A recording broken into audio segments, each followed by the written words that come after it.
Good evening, Islander fans. Welcome to another fun edition here, another fun episode here at Isles Talk. My name is Paul Kreischer. I am your host for this evening.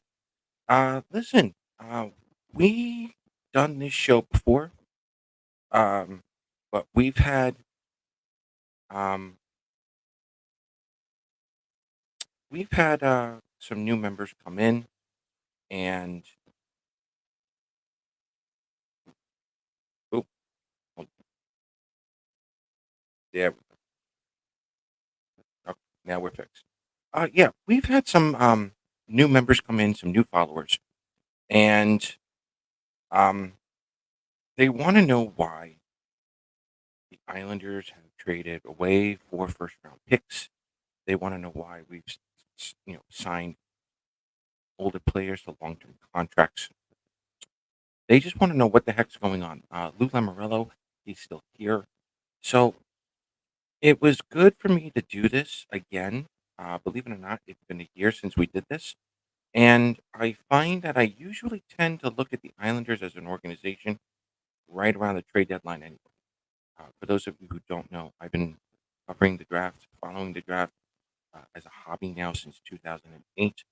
Um, and it's always nice to take at least a brief look into the organization uh, in terms of the prospects, where they're going, how has past drafts gone, so on and so forth. But for the Islanders, it's a little different. And the reason why it's a little different is because of UBS Arena. It's brand new, but it was the struggles that they had to go through to get to this point. So this is a road less traveled Isles edition here on Isles Talk. Road Less Traveled is one of my favorite books from M. Scott Peck. For those of you who don't know, um, and we're gonna take this from two sides. First side is the financial side of things. Okay, real quick, very simple math. Everyone can follow along. The financial side and the ugly side of what's happened to the Islanders, and then we're going to take the Road Less Travel Isles edition, you know, from the hockey side, and we're going to go from there. We're going to cover very, very, very small part of the prospect pool, why they're ranked so low, and then we're going to go what we can think of into the future from the trade deadline, the possibility of the draft, and moving forward over the next couple of seasons. Because in all honesty, we can do that with this group. So, for those of you who are wondering why the Islanders won't do a complete traditional rebuild or even a retool, well, there's a financial reason for that, and this is the financial side of the Islanders. And so I'm going to bring up the first screen here. Bear with me. And this is right out of Forbes magazine, folks. Now, this is what I want you to take a look at. Operating income right here. Okay. This is you know, the day-to-day operations of the hockey team. These are the New York Islanders and the NHL itself. Okay. So Malkin and Ledecky own the Islanders starting in 2016, basically to move over to Brooklyn. Okay. 2016, they made 2.7 million in Brooklyn. And then as you can see, it started to dwindle down a little bit. 2019, they ended up making or not losing as much. Okay. However, 38 million in losses, 38 million in losses. These are your two COVID seasons, boys and girls. Okay. And again, this is right out of Forbes magazine. You can find it anywhere on their site. This is what we're looking at. So prior to UBS Arena, those two bubble seasons, those two COVID seasons, despite going to the Eastern Conference Finals, the Islanders ended up losing $76 million. And if you total up losses and the pluses here. Before entering UBS Arena, the Islanders were down. Well, let me rephrase that. Malkin and Ledecky were down close to $100 million. It's 98 million. That was before UBS Arena. Okay, so the Islanders weren't poor, but they were definitely broke.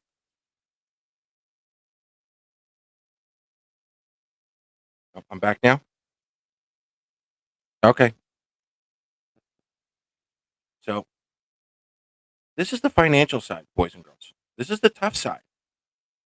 This was all COVID, and Brooklyn ended up being close to $100 million in losses.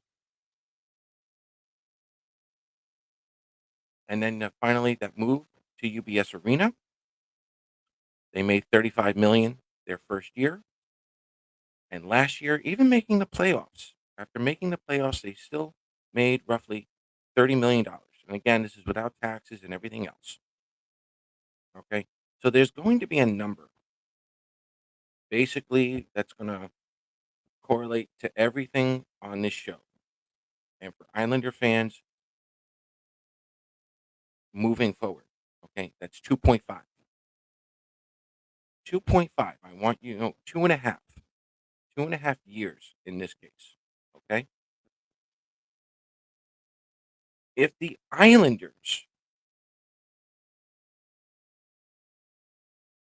yep, that's true. 7 million in debt on UBS Arena. They're still paying that off. And Michael, that's a good point. But I didn't want to bring in all the extra stuff for the fans here. This is just some of the stuff that they needed to know. That 7 million in debt on UBS Arena can be taken over by that can be made up through concerts and everything else like that. This operating income is strictly involves the NHL because the NHL doesn't get any of those money, doesn't get any of the money from those concerts. Right.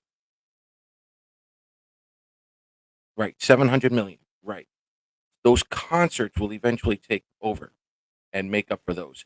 This is strictly the Islanders and the NHL. Right. Don't worry about the financing of the surrounding area. That's all Malkin. That has nothing to do with the Islanders at the moment. This is this is strictly the Islanders and the NHL. Okay. Malkin is slowly making some of his money back. Okay. They were valued at 400 million. That's what he bought it for. And they're now over $1 billion. So this is not necessarily Malkin and Ledecky and whatnot. This is the New York Islanders and the NHL with the revenue sharing. This is big, especially for the CBA moving forward. Okay. So how are the Islanders going to make up that? Basically, let's call it $100 million. First year was good. Playoffs, 30 million. What do you think the goal is for the Islanders every year? Playoffs. Why can't the Islanders do a traditional rebuild? Well, you're looking at it. Minus 3.5 million. Maybe they make 2.7 million. You're looking at single digits, you know, 2 million, 3 million a year in income. Maybe. You're all knowledgeable. You all know this. If fans are told rebuild, are you going to pack the place? Probably not. Okay. Could they still make money? Sure. Is it the amount of money that the Islanders need to make right now? No, not at all. Okay. So, for those of you who are wondering why the Islanders do not go into a full blown rebuild, tear the team down, this is it. They can't afford to. And again, this is stuff we've talked about before, but I like this because this is new information. This is basically brand new. The Islanders just made $30 million last year. Okay. That's from the financial side of it. What about a retool? Well, guess what? You're not promoting the playoffs. Yes. Well, there is. There is something called a full-blown rebuild. Believe it or not. It's not it shouldn't be practiced anymore. It shouldn't be practice anymore. Look at the Chicago Blackhawks. What are they doing? They tore down everything and they're doing nothing but drafting. What's Buffalo been doing for the last 7 years, 8 years, 9 years? They've been doing nothing but drafting. What has Ottawa been doing? Drafting. The full blown rebuild that Islander fans are used to, it was going back to a time when Bill Torrey was the general manager, when Jimmy Devellano in the early to mid '80s, when he was drafting his way through Detroit. It's old fashioned, and a lot of times it doesn't work. If we go back to Garth Snow, when was the last time the Islanders made it to the playoffs on a full season? It took them 6 years. It took them 6 years. Yes, the Islanders made it to the playoffs in 2013, but that was a shortened season after the CBA. Okay, they didn't make it to a full season until 6 years. And Michael, this is it. They can't afford to have losing seasons and decline in attendance at UBS. That's it. That's it. And again, you're going to find out now. Players, younger players, they don't want to go through a rebuild. They don't want it.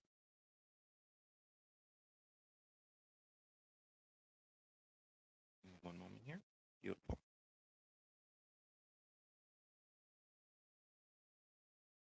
And I'm going to move on to my next one here.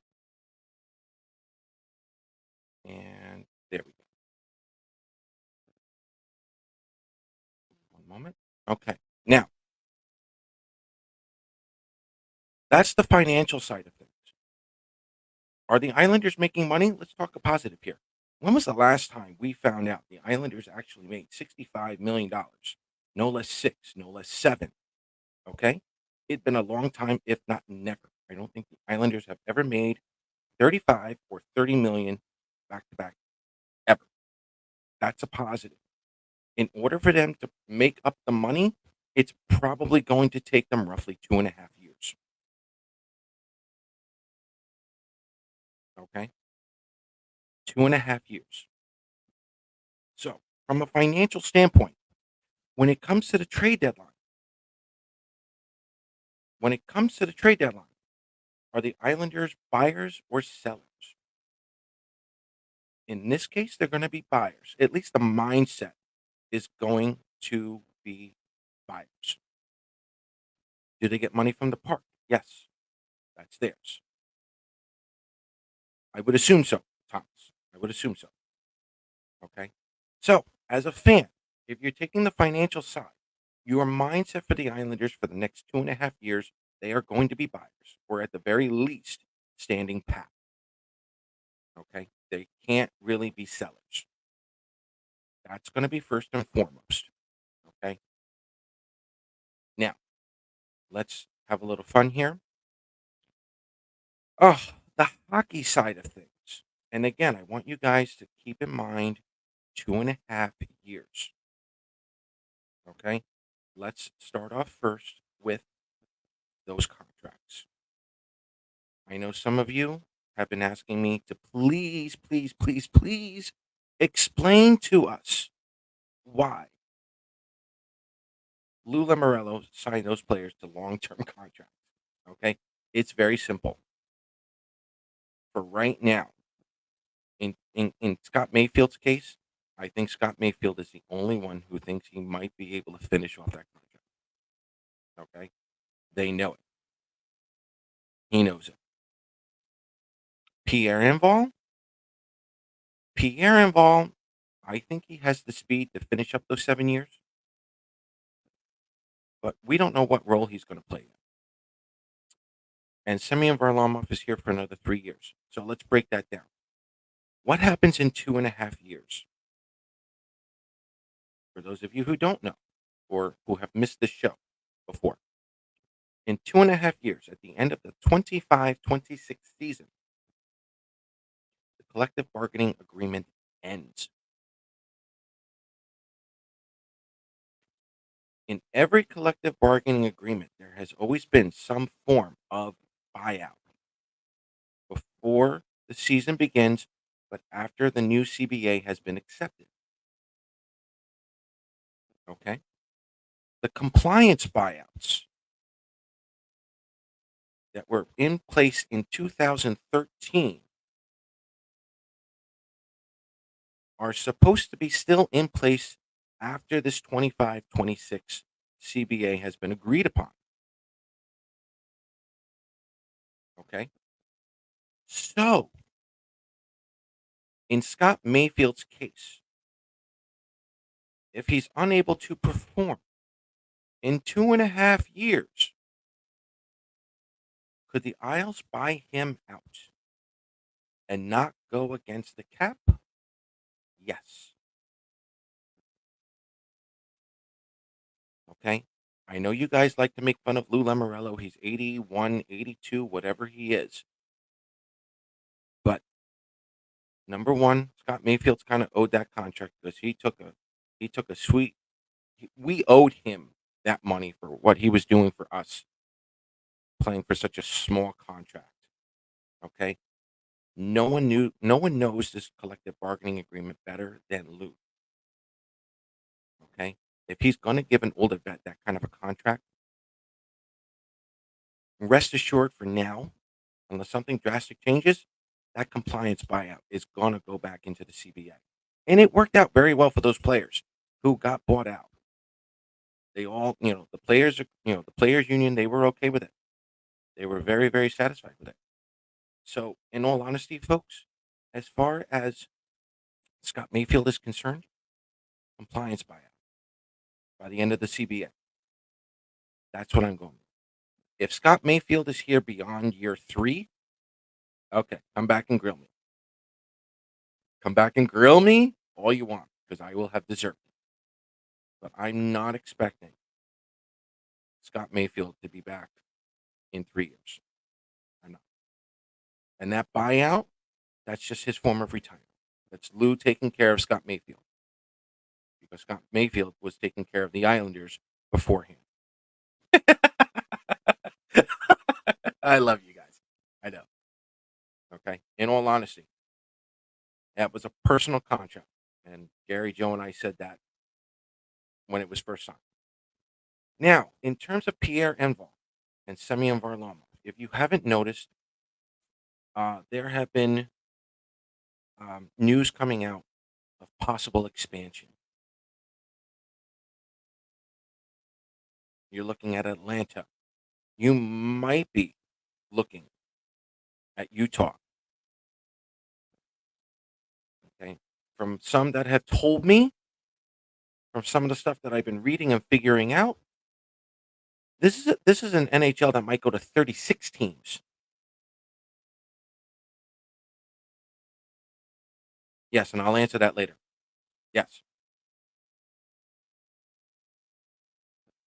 You know what, Robin? I want an expansion to Hamilton. I really want to tick off Toronto fans.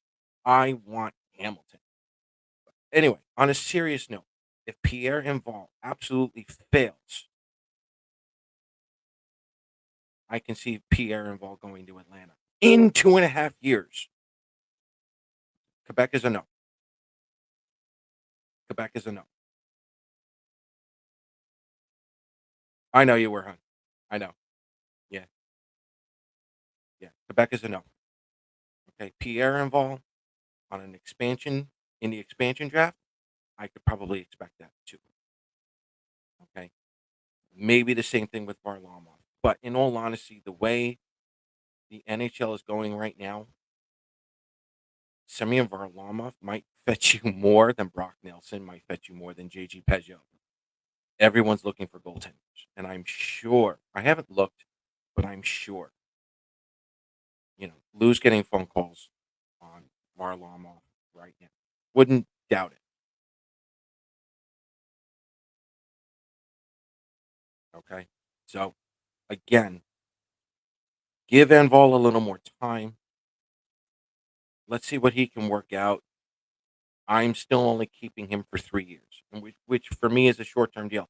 If he lives up to any kind of an expectation that he establishes for himself, because honestly, that's what he hasn't done yet. After 3 years, we'll see where he is. I don't expect him to be there. But again, with the CBA, you have 2 compliance buyouts. You could probably buy out Pierre and Vol with that other one. So, again, with Pierre and Vol and Scott Mayfield, for now, tolerate them for 3 years. Absolutely. No, you're right. But that doesn't mean, he may not waive it. And that doesn't mean Luke can't accept calls from other teams. You know what I mean? I mean, if Varlamov does really, really good up in between now and the March trade deadline, Lou would have to do his due diligence and listen. Why not? So again, think short term with Enval. Think short term with Mayfield. Really think short term with Mayfield. Okay, I love Mayfield to death, but honestly, that long of a contract, no, no. Let's get through the next 3 years. Let's see what happens at the CBA, folks. That could be another one. Okay, there's more money involved. There may be more teams involved, more players involved. Are we going to have a season? That's something to consider. Are we going to have half a season? The CBA is going to be a big one.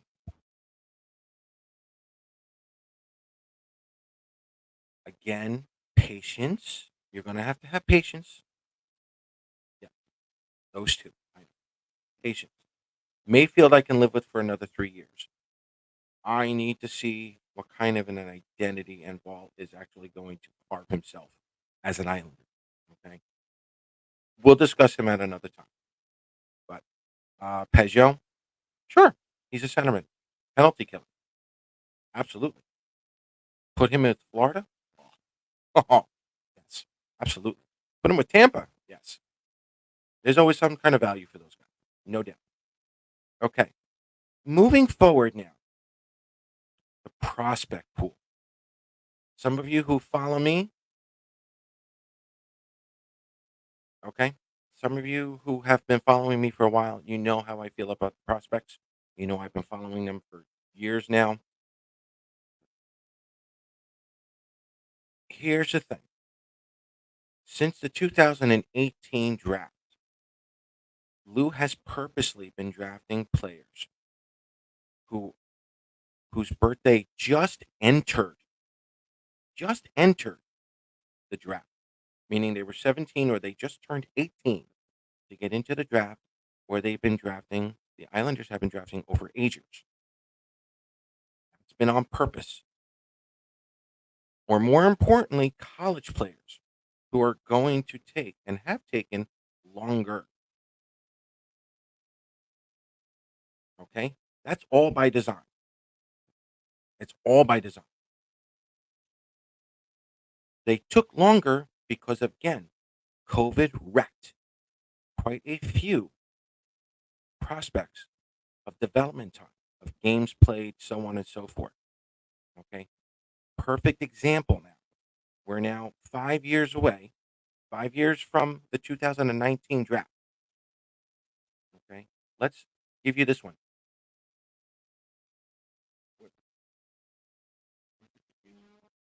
Did I even mess it up? No, I didn't. Yep, 220. I don't know how to read. I'm going to answer that. Here we are. Ottawa Senators, right here. Folks, this is where the Islanders were supposed to draft. Back in 2020, when they went to the Eastern Conference Finals. In 2020, we're now 5 years. Okay? Other than Jake Neighbors, who is somewhat of a decent, maybe Connor Zary, there's nothing here. Look, there's nothing here. Okay? Paterka, he's playing for Buffalo. Of course he's getting the games. There's nothing here. And again, when an Islander player has been drafted in the first round, they're usually good for 300 games plus. There's no one here. So this was the JG Pajot trade. Does Lou win this trade? Of course he does. Oh yeah, no, I do like him. Yeah, Chinnikov. Shinnecock was never coming to us. Okay? There's nothing here. Let's go to 2020. Excuse me. Yeah, 2021. Scroll down. Here we are. Look at this. This is right where we were supposed to be, folks. This is where the Islanders were supposed to be. No, blank, blank, nothing, nothing, nothing for 2020, nothing for 2021. We got JG Pajot, we got Kyle Palmieri. Nothing.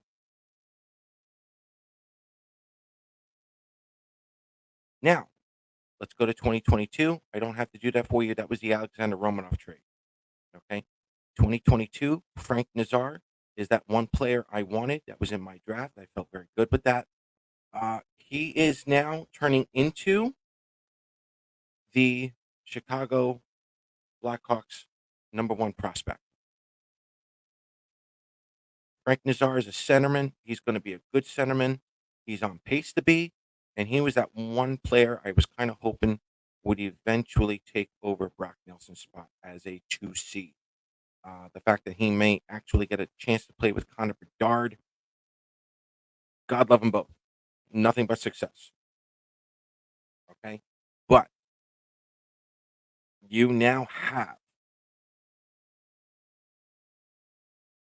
Romanov, Dobson, Pellick, and Pullock. I even like Riley and Mayfield at the moment. Let those two bomb. And speaking of defensemen, this is the one thing I did not call out during those, during the cap issues, during those COVID seasons. Okay, back in 2020, if I'm not mistaken, back in 2020, the salary cap was supposed to be around 92 to 95 million dollars. If we didn't have COVID, we lost a couple of players, more specifically Devon Taves. Okay, from a financial standpoint, we would have been able to re-sign Devon Taves. Okay, so literally, the NHL is roughly 4 years behind. 92 million should have happened right around 2020, maybe 2019. We were supposed to move up that far, and that's why we lost. In my opinion, Devon Taves. From what I was told, it was a financial thing. If there was anything else going on, I don't know. I haven't asked, but I do know from a financial standpoint, that's how you lost Devon Taves. That was simply COVID coming in, ruining every team's cap. And that was, Lou trying to fix all of that. But now,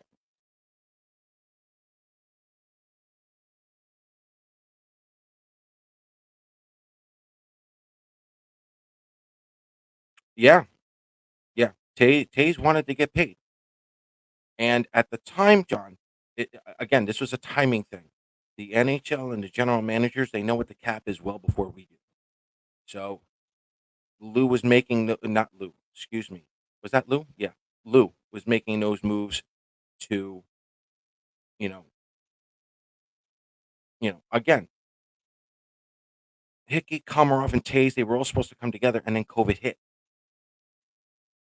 COVID hit. COVID wrecked Tays. Tays' contract. Let's put you that way. Okay. He brought in the character players, but again, they weren't expecting COVID to actually ruin the things the way they did for the Islanders. So, um, yeah, moving on to the 2023 draft. Bo Horvat. Bo Horvat and Vancouver ended up trading that pick to Detroit. So, you know, this is not a pro Lou. This is not a con. This is not against anything against Lou. This is just what the Islanders had to do to stay afloat. And I know a lot of fans are not, they're not fond of the mediocrity. But the problem is, after what I've just been showing you guys, mediocrity is better than hitting rock bottom.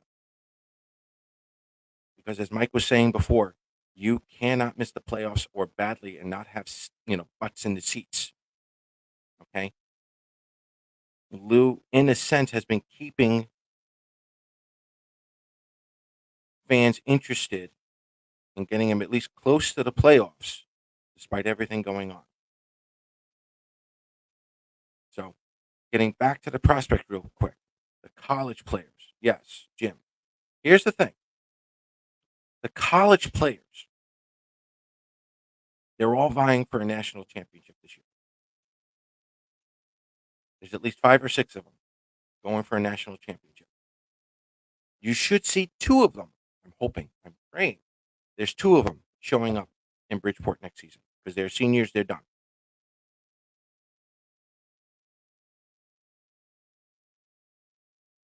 Those 2 players will be showing up. My hope is that the other college players remain in college for their sophomore and maybe even their junior years. If they do that, the Islanders are going to be in much better shape. The prospect pool itself will be a good test in Bridgeport next season. If Islander fans want to know how good their prospect pool is, look towards next season. And the reason why I say that is because even though Bridgeport has had a lousy season this year, excuse me, out of the 45 games that they have played, 23 of them have been decided by 1 goal. 1. 23. That's under half, just around half. A little bit of scoring, a little bit of goaltending, and the Islanders have a winning record. Bridgeport. Okay. Now you're bringing in Isaiah George. You're bringing in Alex Jeffries. You're bringing in Cameron Burr. Maybe Kelly O'Dalius. Maybe Alexander Lundqvist. Okay. 4 or 5 prospects coming in to go along with Matt Maggio, to go along with William DeFore. And you also have Justin Gill coming up from the Q. You've got a couple of other prospects who are now slowly coming together. And this was something that I had said a couple of years ago. I started noticing this back in 2019, 2020, definitely 2020. They were drafting all those younger players. They were drafting some of the overagers, and there was going to come a certain point in time where they're all going to come together, and the Islanders, NHL Islanders, were going to be stable enough to where when it came time, the baby Islanders, as we're going to call them, could do a natural transition into the NHL and replace some of these NHL players. Ladies and gentlemen, next season begins that style. It begins that form. So if you want to know how well the prospect pool is going, we need to take a look at Bridgeport's record next season. If it's good, the Islanders have done a good job developing the kids and getting them ready for the NHL. Now, having said that, there's another prospect, overager, Henrik Tikkanen. He's done very well so far in Bridgeport. He's a backup goaltender. He's Anders Nilsson, essentially. But he seems to be doing very well in the American Hockey League. He's another player that you want to see with all of these kids coming together because he was in Worcester for like the last year and a half. He's done very well. Surprisingly, done very well. So, in terms of the prospect pool, yes, I think the Islanders definitely need to sign a few more college free agents and sign a few players from the CHL, like they did with Kyle McLean. The college free agents, like they did with Aiden Fulp, like they've done with Grant Hutton. Okay, but for me, the prospects are almost there. Okay, and I'm going to explain why I don't think the Islanders shouldn't rush to trade their first round pick coming up, at least at this trade deadline. It's got to be a winner, and I'll tell you why. You don't have to write it down in the chat if you want to. That's fine. But I want you guys to name me 5 teams that are already out of the playoffs or have been out of the playoffs. 5 teams. One of you want to write them down? Go right ahead. But in your head, I bet you can think of 5 teams right now, not in the playoffs. They haven't been in the playoffs.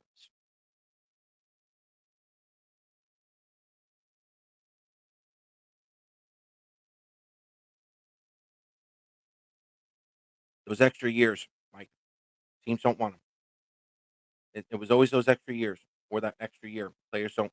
Other teams didn't want that cap. You're not wrong. Jackets, Buffalo. Yep.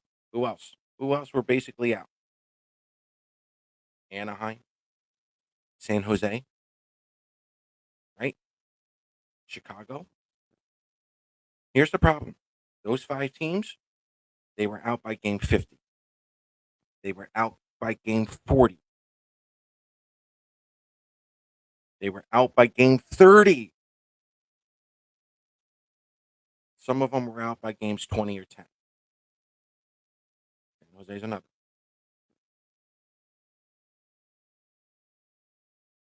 Montreal to a lesser extent. Montreal's holding on. They're not doing bad, but they're holding on. I haven't eliminated Montreal yet. They're close. Right. Here's my point. The NHL is oversaturated in teams. If they were worried about their teams winning the Stanley Cup, you're looking at 25 to 27 teams max.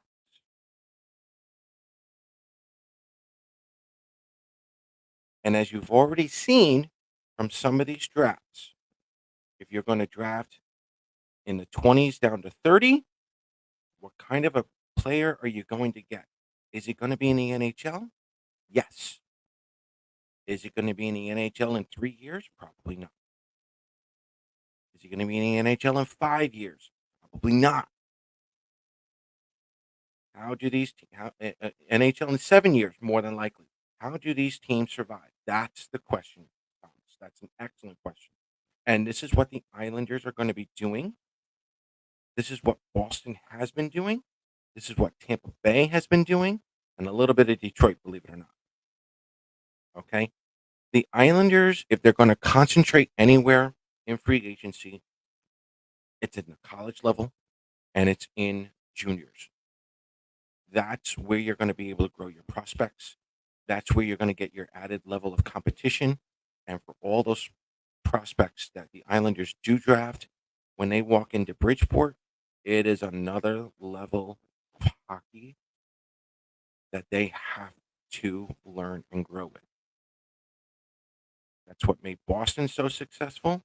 It's what made Tampa consistently successful as well. Their minor league systems are good because they continue to buy a few of those players. That's where the Islanders are at. They've been trading away their first round picks for players to win now, while at the same time drafting college players who can probably play in the American Hockey League at this point. Most of them can, but allowing them to develop in a winning environment, bringing that to Bridgeport, and not only drafting overagers, but now signing those free agents. When you do that, now you have an understanding why when general managers tell you, we want that, we don't want our first round pick unless it's a top 10 pick. Like specifically in this year specifically, it kind of drops after the top 10. After the playoffs are over, the combine, you may find 2 or 3 more, maybe. But if the Islanders are going to go for the playoffs and they just missed the playoffs, you're looking at maybe a 15th place finish, a 16th place finish. Okay, they're gonna miss it right there. Yes, Robin. Excellent. It is a heavy D, and I don't mean the rapper. Okay. I'm personally looking for the Islanders to soak up a right-handed defenseman, probably in that second round. If we can keep the second round. Absolutely. A right-handed D, no doubt.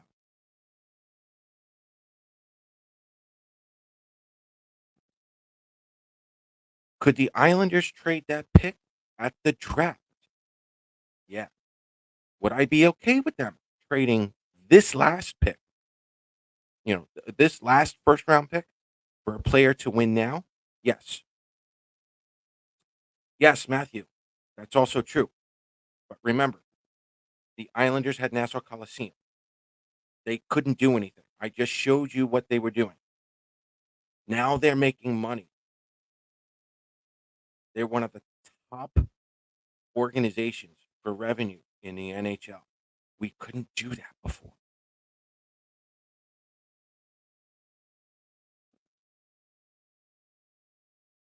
Remember, technically, the Islanders are broke. They're not poor.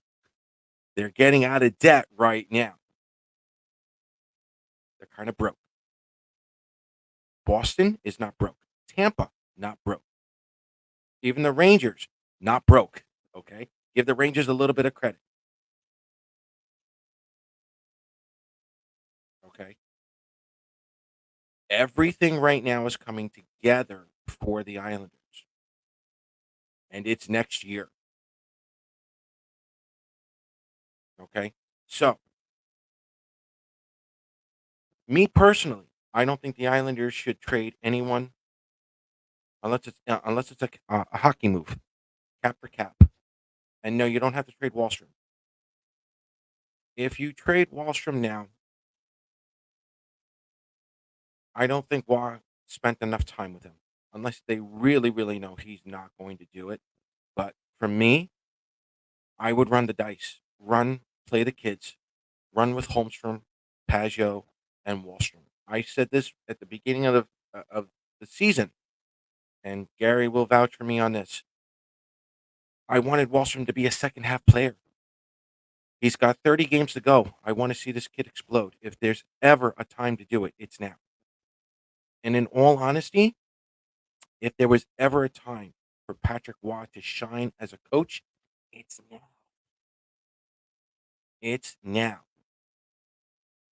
So it's all coming together as an organization from a prospect pool, players, everything.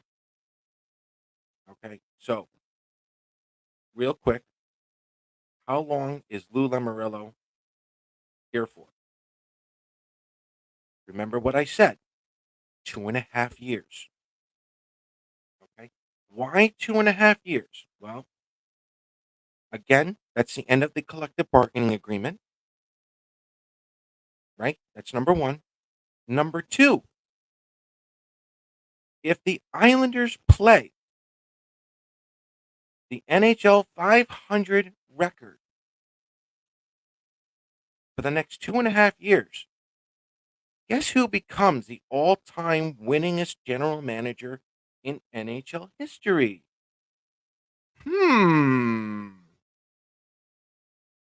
I'll let you sip on that one.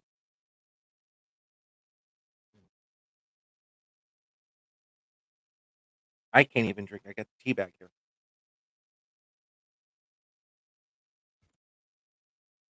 Ah, there it is, folks. He's roughly 106 wins away from becoming the all time winningest general manager, excuse me. So we're basically looking at, 15 to 20 wins this year, 40 to 45 the next two, which is right where the Islanders are supposed to be. And guess what? He's now the all time winningest general manager. Why not?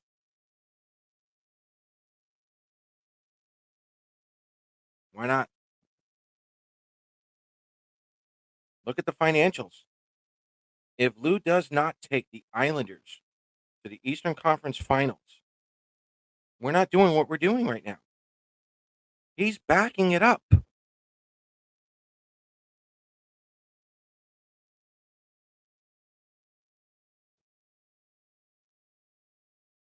He's backing it up. Oh, and here's the other thing. We were able to confirm uh, that Lou Lamoriello was in fact the one who hired Patrick Waugh. Scott Malkin was not involved in it. He was not. That was all Lou Lamoriello. So we were able to confirm that. May have been, you know, common knowledge, but we wanted to make sure. That's all Lou. So that was Lou hiring Patrick Waugh by himself. So Malcolm was not involved.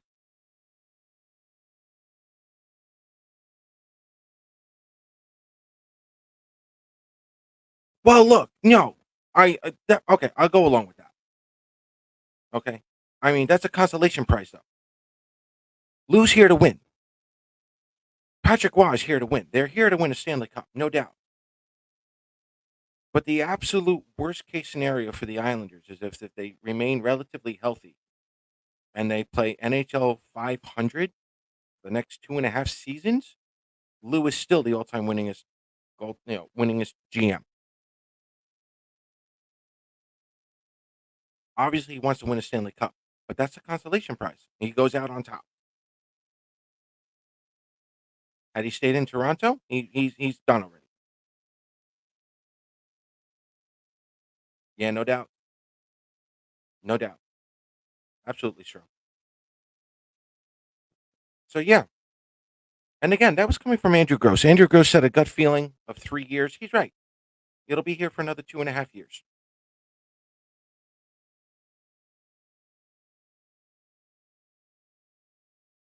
Not at all. Not at all.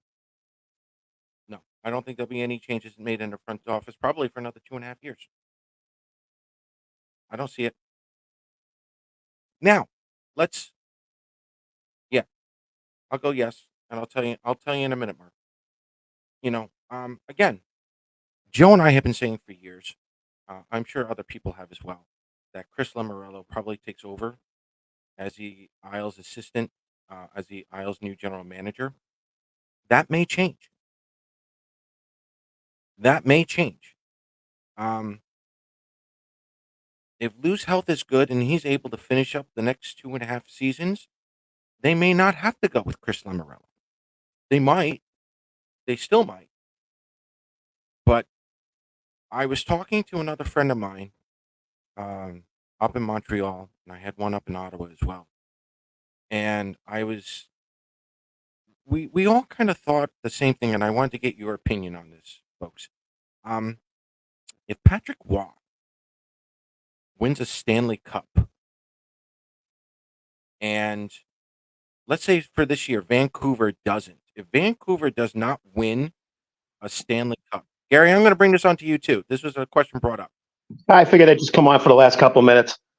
Okay, if Vancouver does not win the Stanley Cup this year, and over the next 3 playoffs, Patrick Waugh pulls off the miracle, and the Islanders win a Stanley Cup, I cannot see him taking GM position of the Islanders when Canada will come calling to him for a coaching spot in either Ottawa or Montreal, trying to get them to win a Stanley Cup. What would be a bigger challenge for Patrick Waugh? Winning a cup for Canada or becoming the Islanders general manager? Oh, I mean, he's got the love of the country. I'm sure, like I said, the miracle happens and the Islanders are the 2025, 2026 Stanley Cup champions. Sure. He might just turn around and say, look, Marty, you've tried your hardest, but I'm the Let Montreal me work with treasurer. you. Let Huh? me work with you. Let me Yeah, work with you. exactly. Exactly. You know, I mean, if Despite Patrick, all the go ahead. things that happened to him in Montreal when he went to the president of the Canadiens and said, "I'm done here" after that 9-goal performance against the Red Wings years ago. He still has a love for that city. His success is paramount. And I'm sure, although his maturity has gotten better, he still has a huge ego, and I'm sure that would be definitely into play if that that came about. I'm sure if the Canadians were 15 games less than they are even now, and they were thinking about a coaching change, I'm sure Patrick Waugh would have been, one of the first people they would have looked at. Yeah, and Adam, I completely agree. I want Waugh to succeed as much as anyone. He's still unproven behind the bench. Absolutely. I mean, he has won the Jack Adams, but it's been a while. This is a new NHL, and we all want to see how well he performs in that. And I completely agree with Adam. And this is why I'm saying, Gary, even if Watt takes the Islanders to the conference finals, even in that last year, I think Canada's going to be coming like, please come save us. We want a cup with you. Yeah, I mean, it's what now? It's 30. It's 33. No, 93. 31 years. Yeah. Yeah, it's a long time. I mean, even for that organization, forget about the whole nation of Even Canada. Ottawa. Even Ottawa. I'll take Ottawa. I said Canada, not the Canadians. Canada. I think Ottawa's going to come knocking on his door. I think Montreal's going to come knocking on his door. I, they're going to roll out the red carpet for this guy if he has any kind of major success with the Islanders. Yeah, there's no doubt.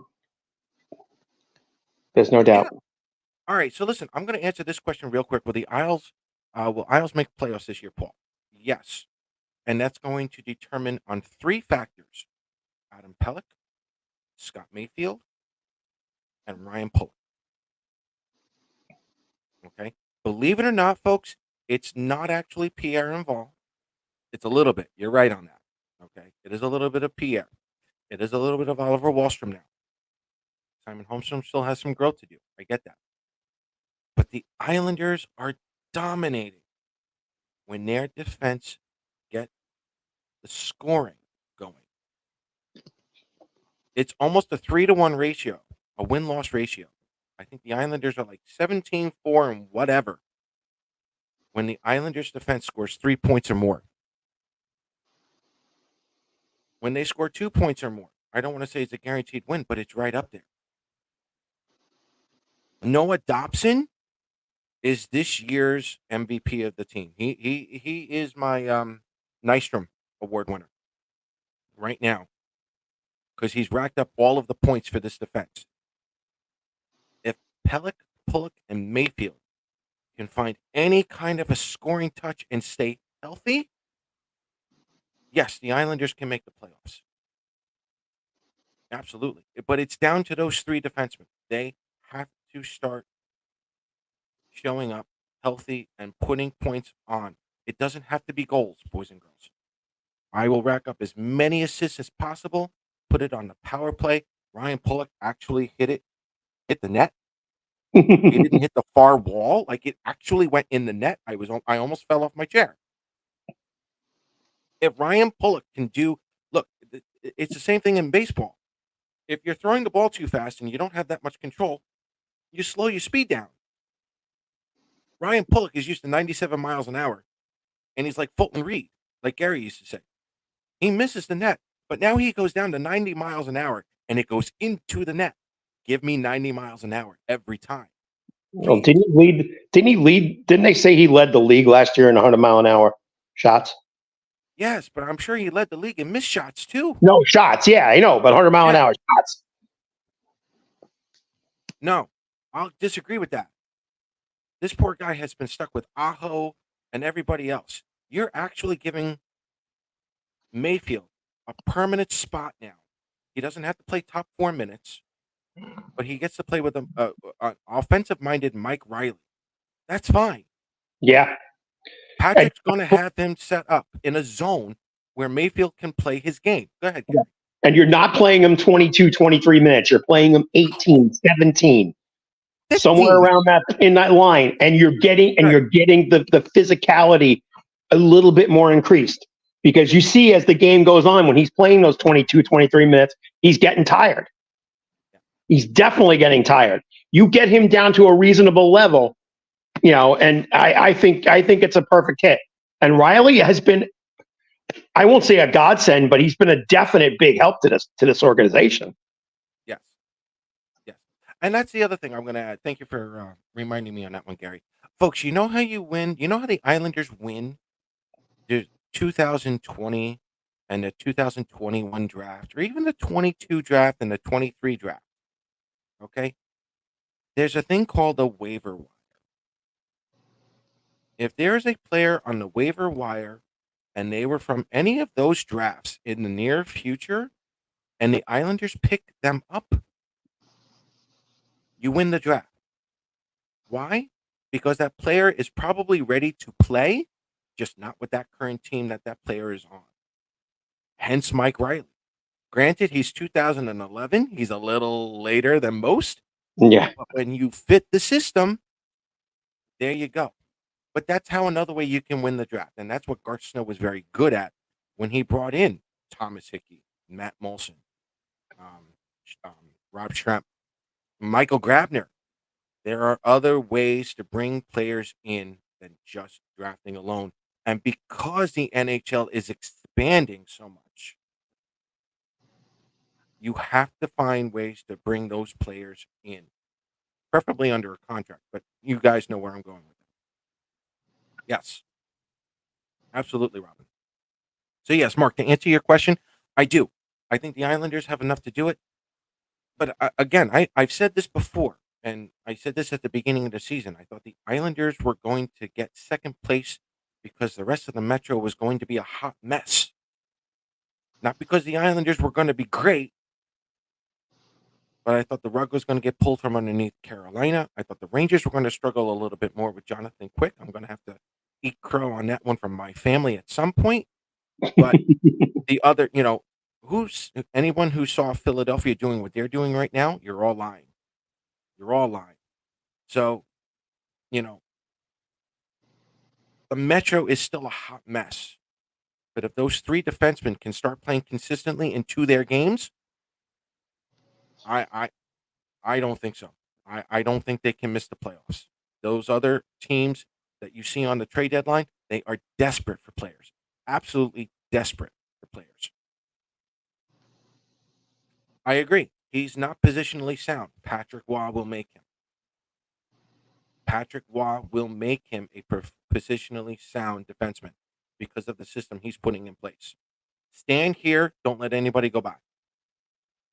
That's it. Whatever zone Patrick has for him, he will work with Mayfield. You're all right in saying that he's out of position a lot. Patrick will absolutely get that fixed. Yes, I agree. It's all in the parents. All in the parents. But again, if there's more offense coming from the defense right now, well, let me ask you, Gary, and I don't want to get, I want you to reel me in at some point. If Pellick and Pullock really get hot, how much pressure is that going to take off Noah Dobson? And how much more dangerous could Noah Dobson be? Wait, sorry, I lost audio there a second. So yeah, let's just start again. Okay, sorry.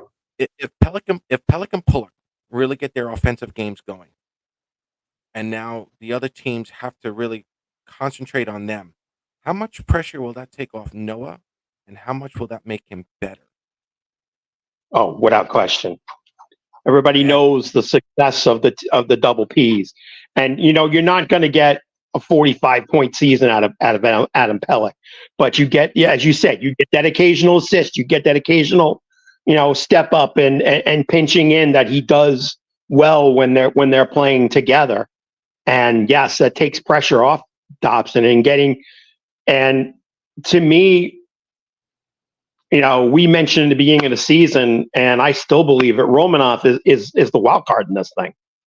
Yep. He's already exceeded his goal total. He's only 23 and just turning 24 and improving.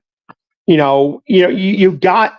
You were talking about those other drafts. You get Alex Romanov from Montreal for almost nothing, and that I think that was to me that was a steal.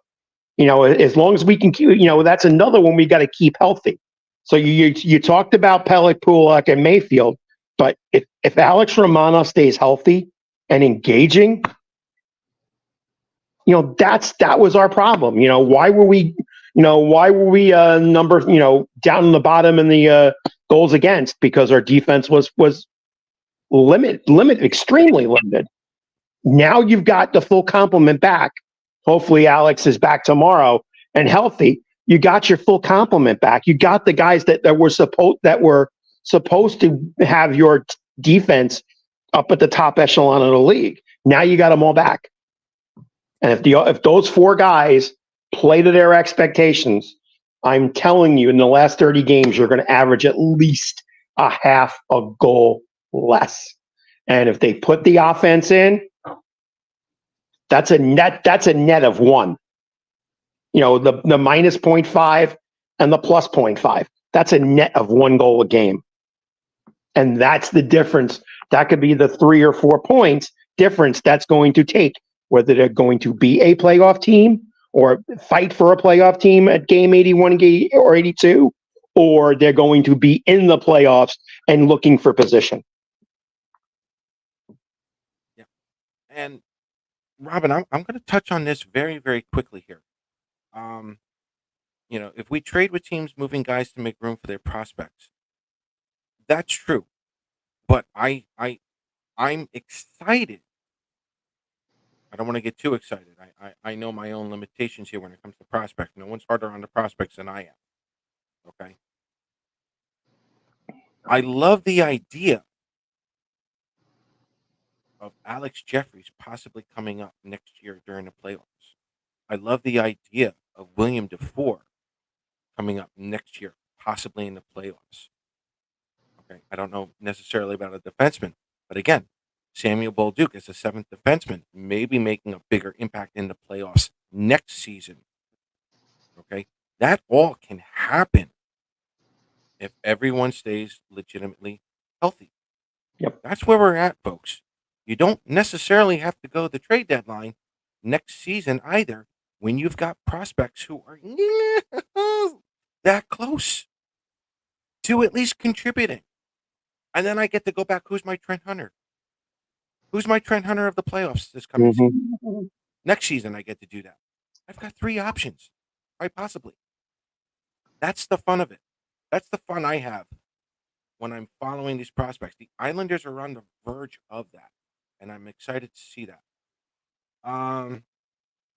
Stroh, man, you got to get your own blog.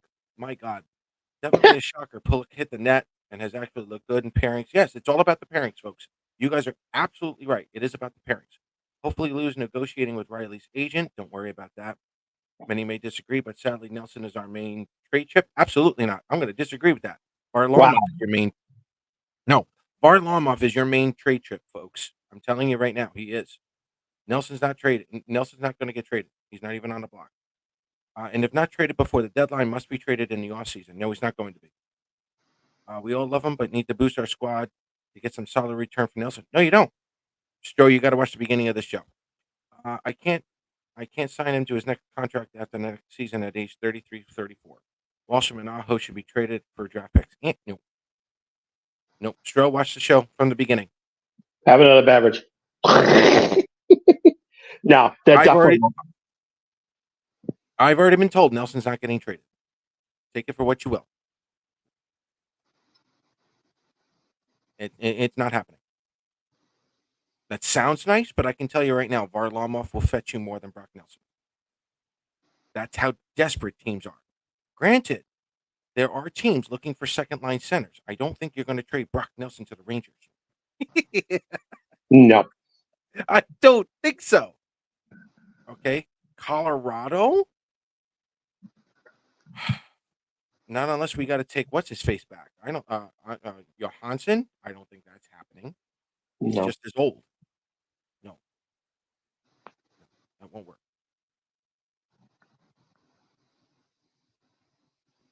We can move vets and money to fill out our roster. Yes, that's it. Yeah, that's it. And that's why I'm kind of hopeful with Wallstrom. Wallstrom, for me, if he can get it together, or if he can show that he's getting it together, I still think Wallstrom can take over Kyle Palmieri if Kyle Palmieri has a blah year next year. I think William DeFore at some point will take over Wallstrom's spot on that left side, right wing. Um, I don't want to harp or promote too many prospects. Alex Jeffries replacing Anders Lee as a middle six or maybe even a top six left winger. Hell, Alex Jeffries has played center for Merrimack, boys and girls. And let me tell you, he's a sniper. He's got a snipe to him. I've seen almost every game this year, saw parts of it last year. I don't promote prospects like this. Alex Jeffries excites me.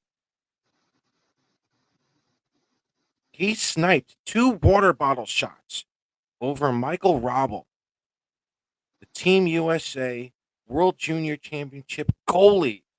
Sniped him from way out, odd angles.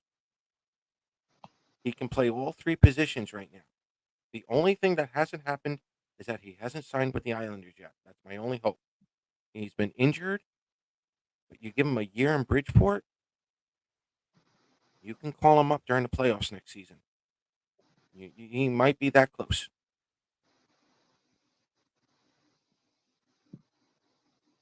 Again, Aho, Bortuzzo. I don't know who else you want to throw in there, but it's a money thing. You want to go cap for cap? Okay. Do a cap for cap move. But if you're going to be in the playoffs, why not keep Bortuzzo for the playoffs? He's got the Stanley Cup pedigree. He knows what needs to be done in the playoffs. So I don't know.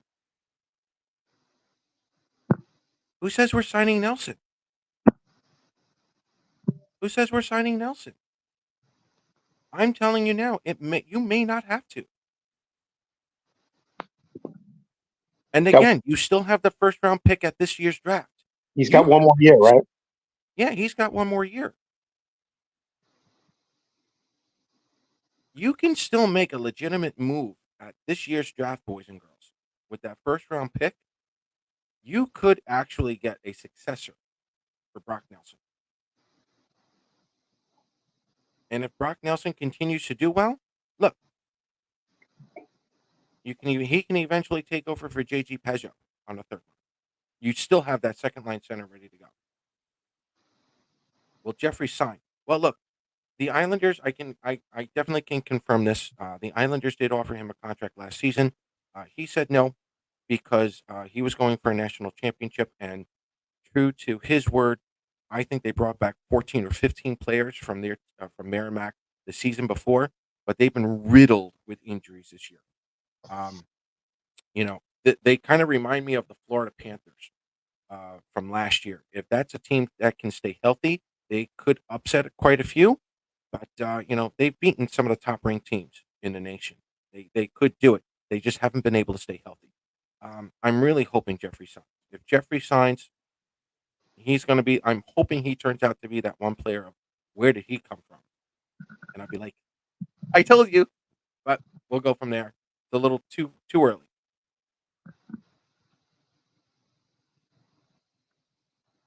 Yeah, yeah. Nelson is plug and play, but again, Nelson could play left wing. Nelson could play, third line center, even in his tender old age of 33, 34.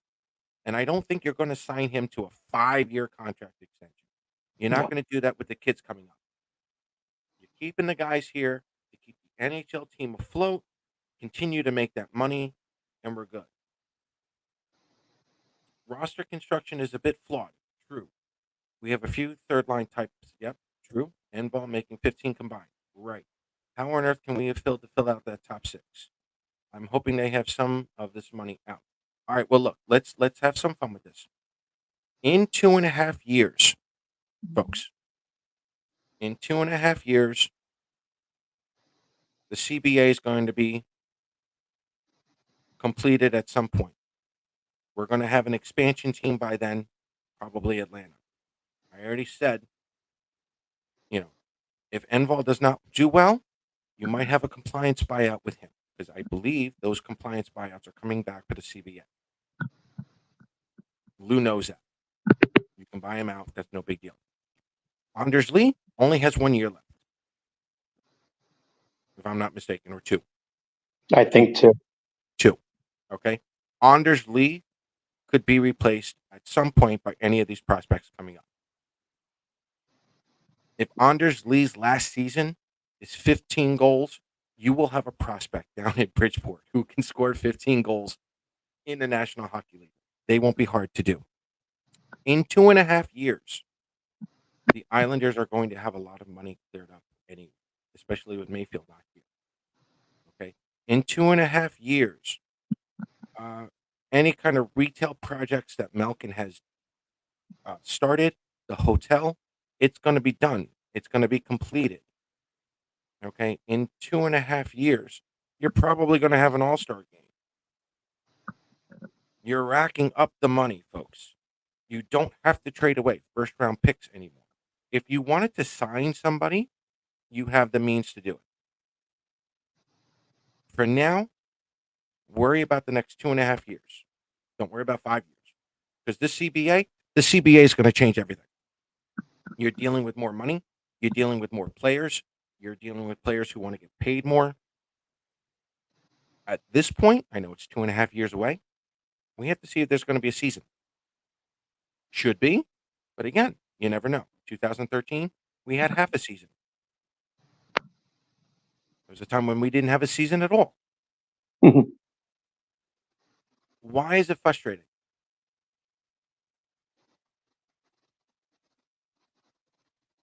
Yeah, it was long-term roster stability. It is, but it's allowing these kids to grow and get their games ready so that way you can have an easy transition and you can save the money with pennies on the dollar. Why is it frustrating being a fan of this team? Is it the whole middle guy thing? Is it being like that middle child? Because it's about to change. Look at Washington. Look at Pittsburgh. Carolina is not all it's cracked up to be, folks. Carolina can't keep the players. That's a revolving door. Sure, you got the Devils. Tell me when the Devils are actually healthy. When the Devils are healthy, I'm worried about them. Philadelphia, look, Philadelphia is another team right now. We don't know if they're going to stick with their plan or if they're going to make a run for the playoffs. Philadelphia is in a rebuild mode, folks. Give me another team in the Metro that you should be scared of. The Rangers don't have much more time either. What is frustrating you with this organization? And I'm curious. Yeah, but look, Mark, if you don't battle for eighth right now, this is the new trend, folks. You have to battle for eighth every year. You want that to be a baseline. You don't want to crumble. The Islanders cannot afford to crumble. They can't. They don't have the money to do it.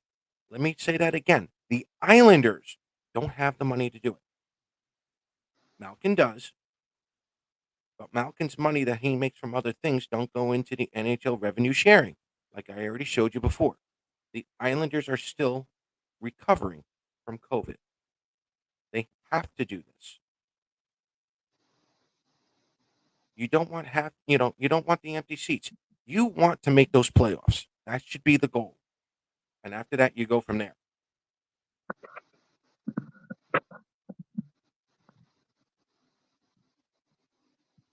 You want mediocrity for now with everything going on. But tell me a team, let's have fun with this. Gary, we know the Metro's a hot mess. Who are you afraid of in this Metro team? Now that this Islander team is healthy and we've seen the emergence of Romanoff and Dobson, who are you afraid of in this Metro? Not much. Honestly, not much.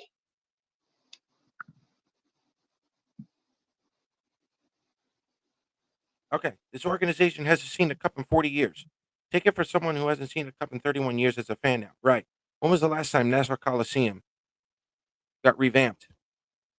Where was the Lighthouse Project? Islander fans, I'm not going to dish you here. No one has more experience with real estate, politics, and sports mixed into one conundrum, whatever the word is, one hot mess in Islander fans. You have been robbed of any chance of Stanley Cups because of outside influences. Honestly, it wasn't Garth Snow's fault. It wasn't Charles Wong's fault. Spano probably, but Spano had the heart and Spano had the heart in the right mind. All right, but look, I've been talking for over an hour. The owner before that, Pickett. Okay, Pickett. He wanted to update the Coliseum after the 1982 Stanley Cup, and they said no. The politicians said no. It is not Islander hockey related, boys and girls. You have been victims of really bad politics, really bad business decisions outside of the Islanders, real estate, everything. No one knows that better than you guys. And you should never have been taught that or experienced that as fans. That's why you haven't seen a cup in 40 years. That's why we embrace that 2002 team, even though they only made it to the first round.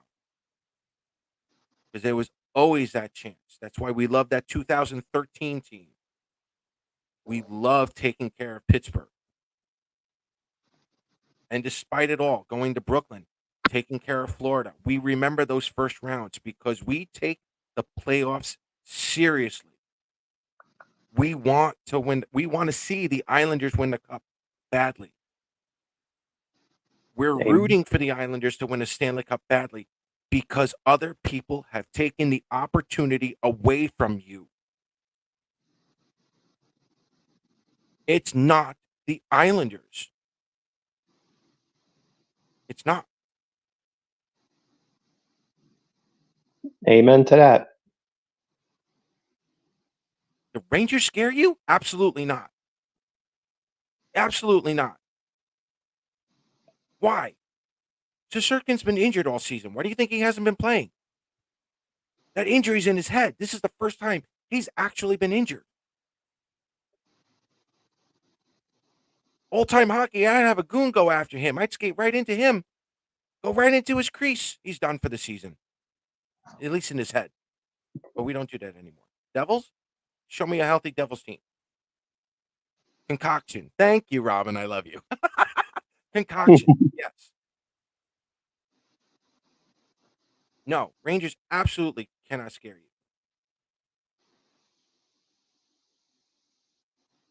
you. Bettman does not control the Long Island politics. You're lucky he lived on Long Island so that way he kept the Islanders on Long Island.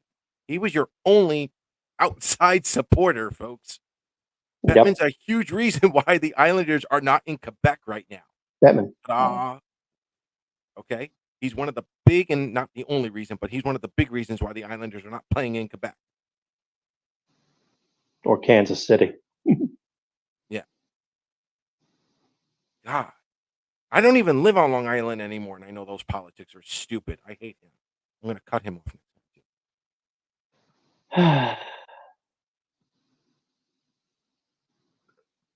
Anywho. I only wanted a couple minutes. I bet you did. Yeah, and you're on your soapbox, and I love it. Yeah. No. Well, welcome to the show, everybody. So listen, do the Islanders still have a little ways to go? Yes. But I'm telling you now, in 2.5 years, this is going to be one of the most financially sound, structured franchises in the NHL. It is almost 50 years too long. You now have a place to call home. You are now making revenue for the NHL, something you have not done in 50 years long term. Okay?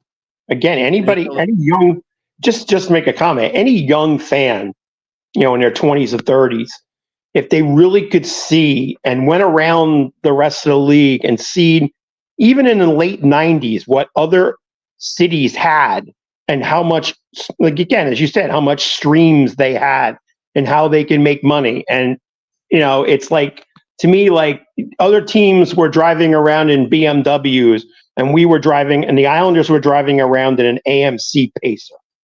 Okay, that's what it was like. Okay, where you had or it was like the Flintstones, where your feet were actually running the engine. Yeah, yeah, right. But that's the difference. That's what it felt like. You know, teams had private jets. The Islanders flew Southwest and had their A49 cards. Things were so different. Okay, it's just so It's the cool. haves and the have-nots.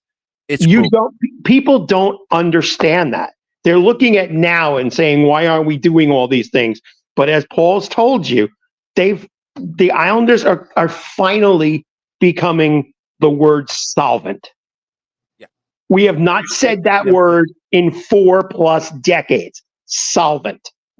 And they're not there yet. Yes, they're making a lot of money, but they are so far behind the 8 ball that that maybe after year 4 of this building next year, maybe they're going to get to the point where they're really cranking above. Yeah. John, I'm going to agree with this one. Once Carolina gets their goaltending situation straightened out, Canes have owned us. I agree, but I again, over the next 2.5 years, Carolina does not scare me. Even Carolina's getting older as well. Some of those players, they can't keep their players. The goaltending has been okay. I would be very interested to see how much Carolina has to give up for their next goaltender. Who knows what that is? That's going to be very interesting. But again, I will give Carolina the credit, and Gary will, back me up on this one. I had Carolina finishing in 4th place in this division this year because I thought the carpet was going to get pulled from underneath them. The rug was going to get pulled from underneath them. They're now coming in first. And I said this before, and come playoff time, the division was still Carolina's to lose. Come playoff time, it was still Carolina's to lose. The problem that Carolina's going to have is that they may have to play Detroit in that first round. They're not playing in their division. That's a completely different beast. They may have to play Tampa. I don't trust Tampa in the playoffs. I certainly wouldn't want to play Detroit right now in the playoffs either. So whereas I agree with you, the goaltending situation, if they get that straightened out, they're going to be good. But at least through that first round, they may not even be playing in their own division. So we'll see what happens there. But John, I agree with you on that. Go Jets. I did have the Jets in the playoffs. Matthew, this goes so far before Kate Murray. I just said 1982 Islander fans were denied. Nassau Coliseum getting expanded, redone, everything. 1982, 42 years ago. It goes way before Kate Murray, but I agree with that anyway.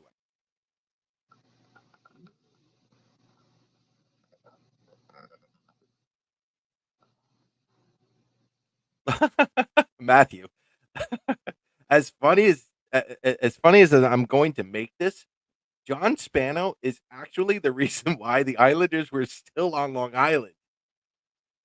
The reason why he's still on Long Island was because of that MSG deal. Okay? He got them a 25-year deal. And believe it or not, he almost pulled off getting a new arena for the Islanders. Granted, we didn't know how he was going to pull it off, but John Spano kept the Islanders here. So happy accident, sure. But yeah, Spano got to get a little bit of credit. We can beat Carolina, not concerned. We got to play Carolina first. Honestly, Gary, I may get my wish. I may finally get my wish of an Islander Ranger first round matchup. And look, this goes into what we were saying all show long. The revenue generated from an Islander Ranger playoff matchup will be astounding for New York. The rivalry, we need to hate each other, Gary. We need to hate each other. You already have it in your family. No, other than the family. I mean, I have other reasons to hate my family, but yeah, this will be a good one to hate them. In the middle of April for 2 weeks. I get that, but Claire's coughing here. You made her laugh so hard. Good. I mean, New York needs this. The NHL needs this. Yep. Yeah, like, and are you going to the No. game, MetLife? Okay. No. Okay. I heard it's almost sold out. That's what I'm hearing. They offered tickets today. Yeah, they were offering tickets on the Islander. We know people that are selling them. I don't know. Yeah. I hear it's close, but A lot of people are selling theirs, but they bought extras. I don't know if you can hear Claire. Same, but I people can, bought yeah, we extras. can hear. Yeah. So, yes, Bettman was around. Bettman was just a young buck when Spano came around. Yeah, Bettman became commissioner in 92. 92 or 93, yeah. the 92-93 season. Yeah. Because at the end of that first year, he suspended Hunter for 21. And that was the biggest ever, at that point.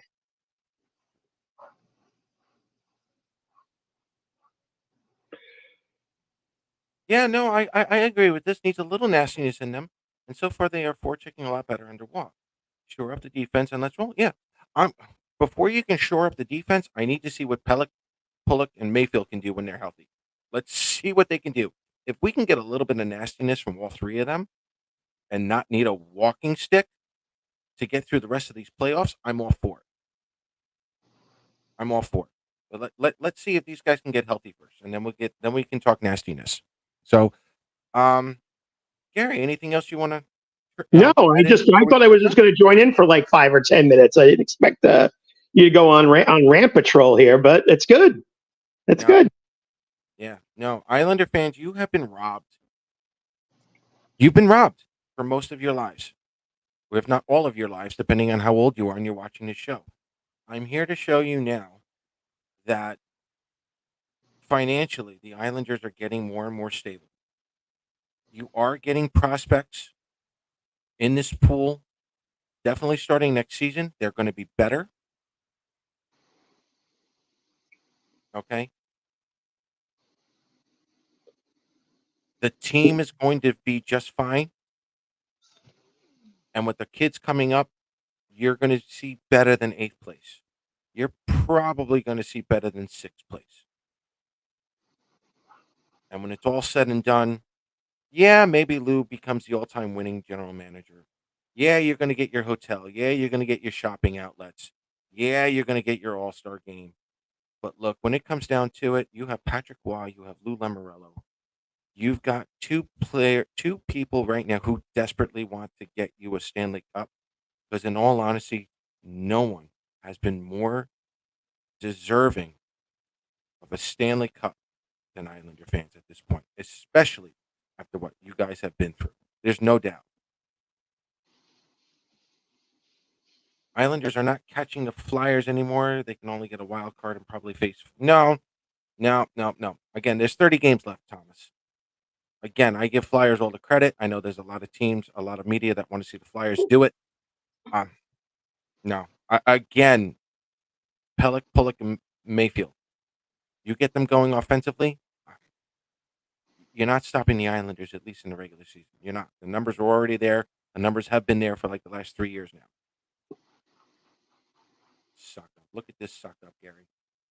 What a suck up. Hi, Claire. Oh, yeah. What a suck up.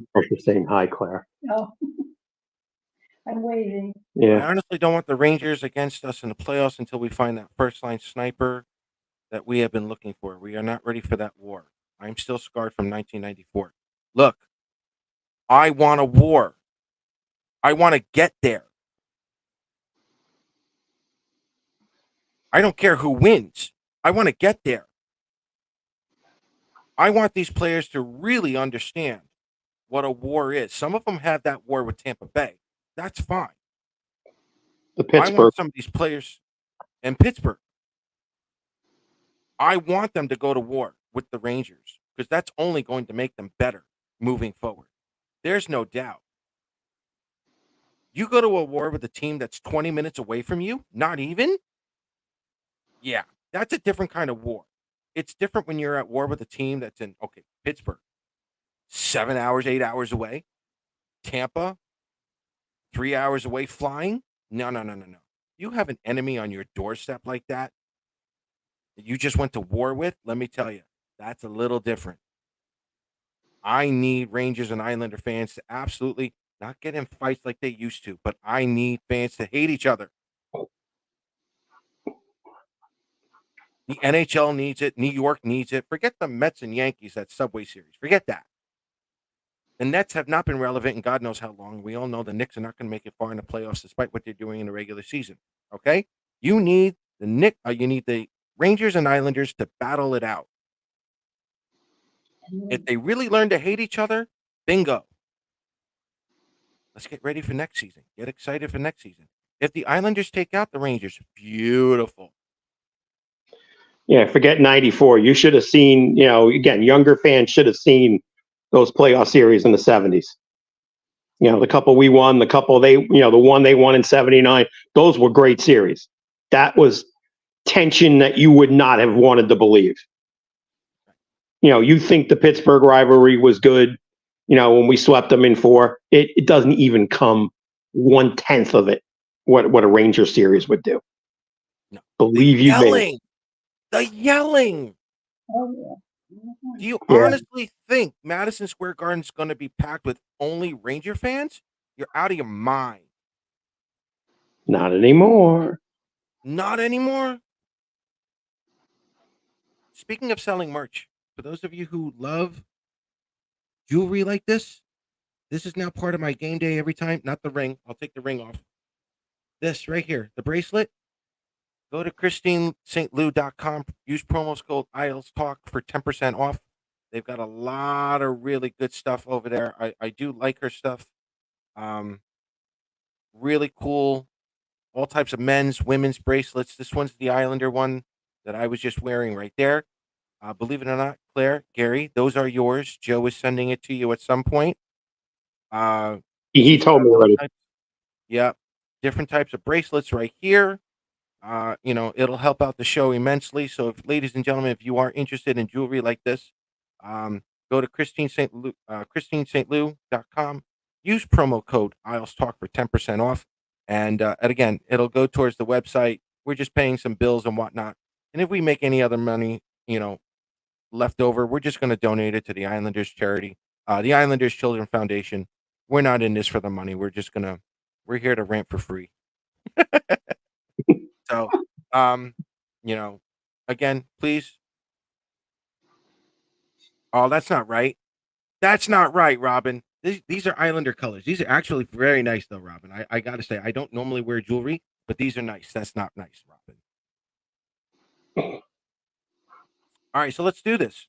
If they deem themselves buyers, who's the ideal realistic trade target? Bringing back Eberle, Tarasenko, Riley Smith, or Henry? Listen. I'm going to be the crazy one. I'm going to be the crazy one. I want the Islanders to stand pat. I want to see Wallstrom succeed. I want to see Holmstrom succeed. I want to see Enveld do better. But for me, those 3 defensemen have to pick up their games. If those 3 defensemen pick up their games, they're like picking up free agents. They're picking up like trade picks anyway. Those are your rentals because they haven't shown up all season because they've been injured. If those 3 defensemen get on the score sheet and then you throw in Romanoff, you throw in Dobson, the Islanders can get into the playoffs without doing anything. I'm putting that pressure on Patrick Waugh. He's the only person right now who will take all that pressure in and turn it into something. He relishes moments like these. I want to put the pressure on Patrick Waugh. That would be me. I would stand pat. I would let this team go, see where it can take us. But I'm the crazy one. Jordan Eberle. Don't know where he would fit cap wise. I don't know who we'd be giving up. It would be a hockey trade. So Aho and Bortuzzo, you're looking at what, 1.6 million, give or take, maybe 1.7 million. Contracts for contracts, so on and so forth. I don't know if we'd have to give up a prospect in between. If the other team ate up part of that contract, okay, sure, but it doesn't make any sense. And again, for Robert Bortuzzo, I probably would want to keep him for the long stretch of a playoff run, just in case. Gary, give me your thoughts. I'm the same way. I think Eberle's in the five, so you're going to have to eat some. You definitely have to eat something. The thoughts are nice, but you got to remember where the cap situation falls now. We don't have any LTIRs anymore. You don't have that extra money laying around, so you've got to make it worth your while. And as you said, the three guys we keep talking about, it's like picking up it's like making a trade without doing a trade at this point because they've been out so much. So let's see what this complement lineup can do at this point. You've got what? Today's the 12th. You got 16. You got about 24 days to the trade deadline, give or take. So, they only got one game this week, but you got like maybe 4 or 5 games after that. So you've got some games to see what they can do. We've always been critical, or people always been critical when, they stood pat at the deadline, but this might not be the bad idea to do it. Right. Again, judging if that A, we stay healthy, and B, we get the production. It's a simple statement, but if they could do it, I think we'd be fine. Joe, give me your thoughts. Are the Islanders buyers, or are they just going to be standing pat? Are they going to be selling? He's got the old man face on there. Joe, give me your thoughts. You said you were coming on, Joe, but again, you're kind of silent again. You're kind of quiet. Nothing, Joe. You're just going to stay. Joe, you're going to stay quiet tonight again. You're going to be a jerk and not show up again. Okay, fine, no problem. We love you, Joe. Maybe you'll show up next week. Maybe you'll find another excuse. Well, am I in your good graces that I did show up? Yeah, no. Again, I told you, you only get that other image of you during the summer when you tell me you're busy and you're off in Hawaii or you're off doing something else. I understand this is your busy time. You're working. You've got that playoff beard going already in February. No, I just didn't feel like shooting it.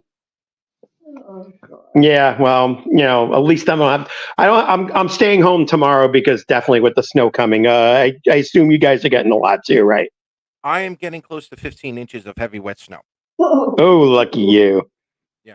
I would like to clear cap space in the offseason enough so that, God willing, with enough space, how about Jake Gensel on a line with Horvat and Barzell? Okay. Who are you clearing out? I'll play along. This is water cooler talk, folks. This is fine. It's water cooler talk. I'm interested. Jake Gensel. Okay.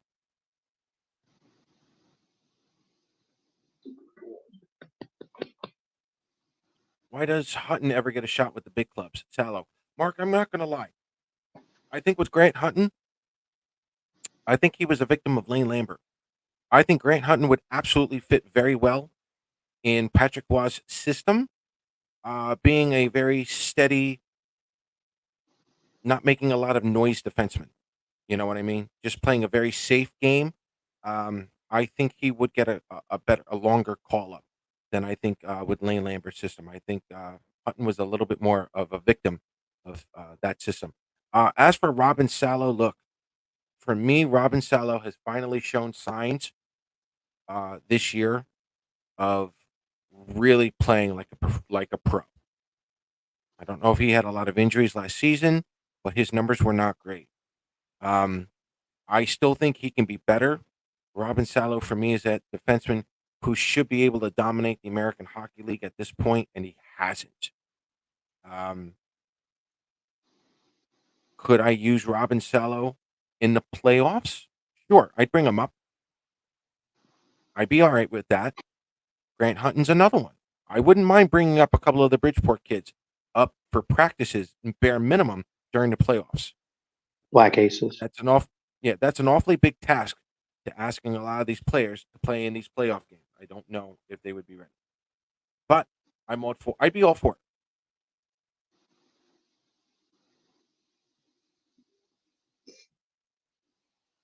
Yeah, I take Gensel with Brock, but how are you clearing space?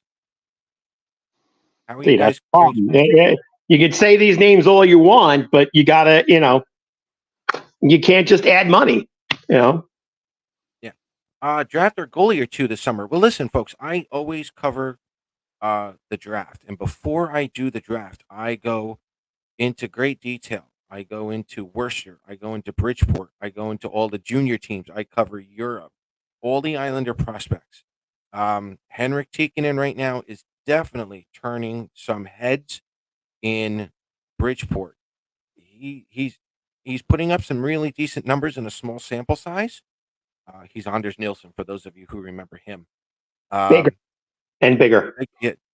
Bigger, but he would definitely. He's playing consistent hockey with very little offense to help him with. So keep an eye out on him. But would I draft a goaltender? Probably, and I'd let him develop wherever he's got to develop for another 2 or 3 years. But yeah, that wouldn't be a bad idea. Trading Brock and Palmieri in order to have space for Gensel. Do you guys not want to make the playoffs?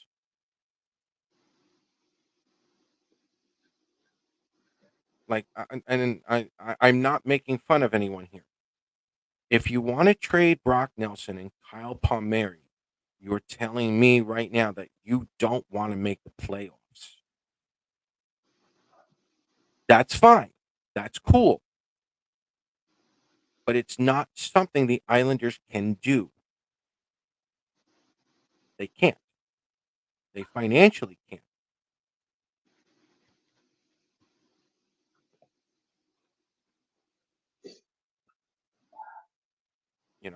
No, I get it. Not this season, but even during the off season, who are you replacing as a 70? He's still on pace for 70 points, or at least close to it. A 70-point second line centerman for a first line. You want to be top heavy? You want to be the Pittsburgh Penguins? You want to go back to 96 and 97 where you had Robert Reichel, Zygmunt Poffy, and Brian Smolinski? Okay.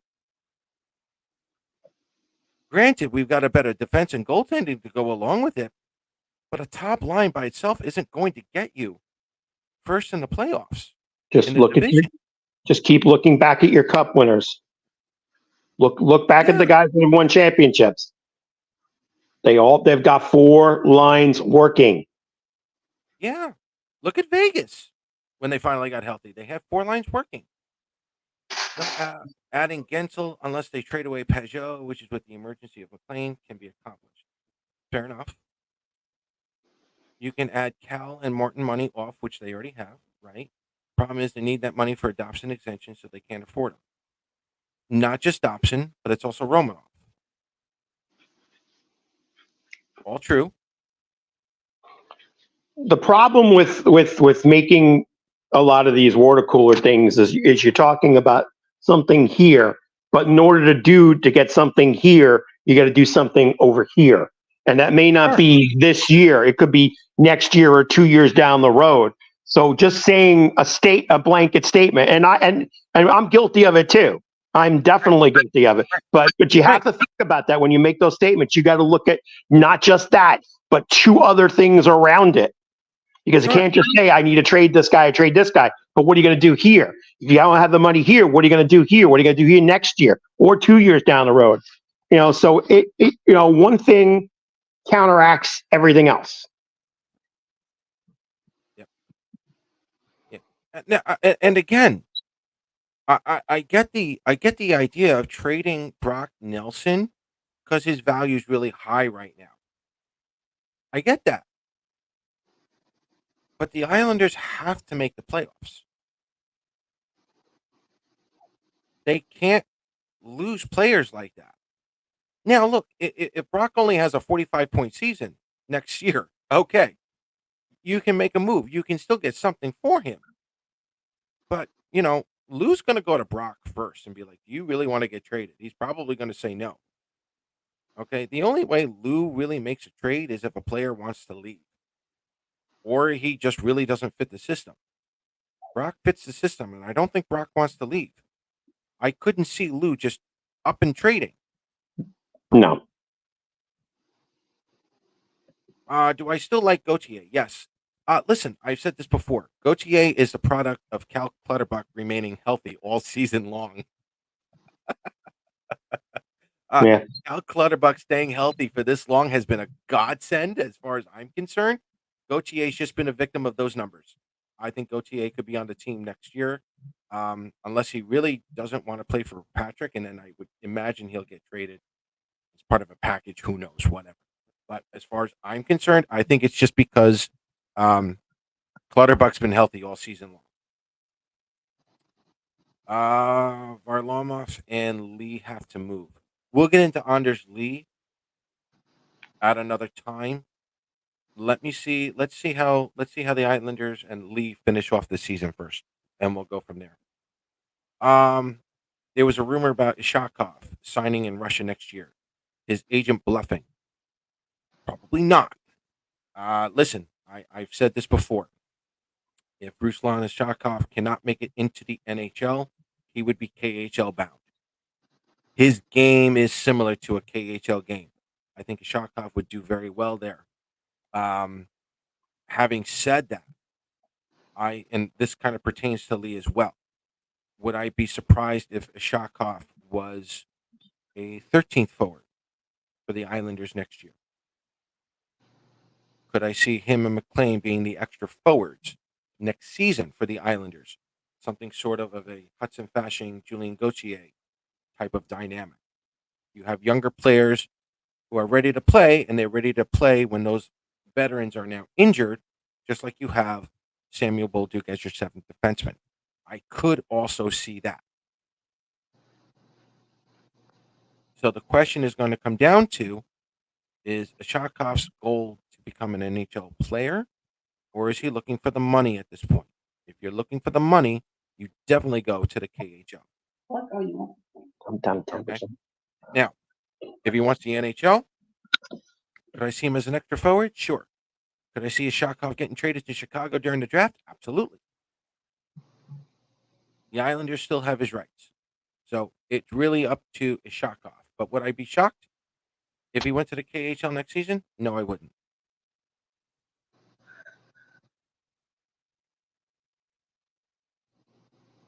You give Ishakov a shot at second line C. He hasn't played second line C in 2 years.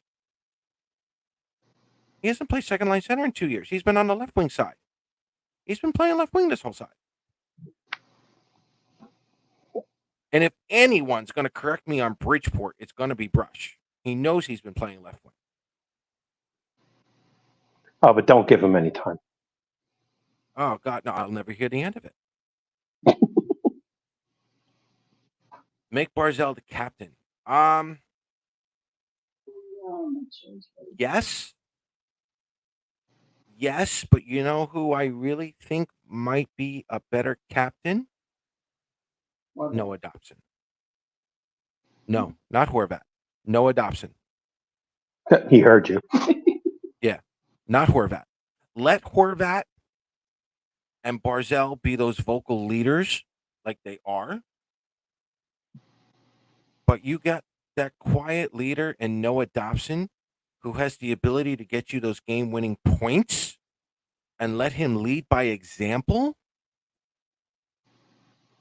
For me, that might be the way to go to get that chemistry.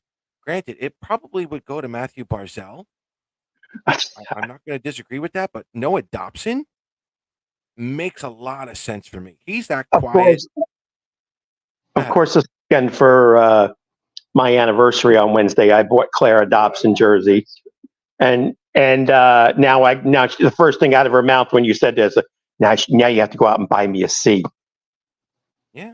Noah Dobson's not ready for that responsibility. Yes, he is. He's Yes, a he is. quiet leader. Yes, he is. He's a quiet leader. He doesn't need to have a mouth. That's why you have Horvat. That's why you have Lee there still. You've got He led Barzell. at 17 years old. He led in a queue. Yeah.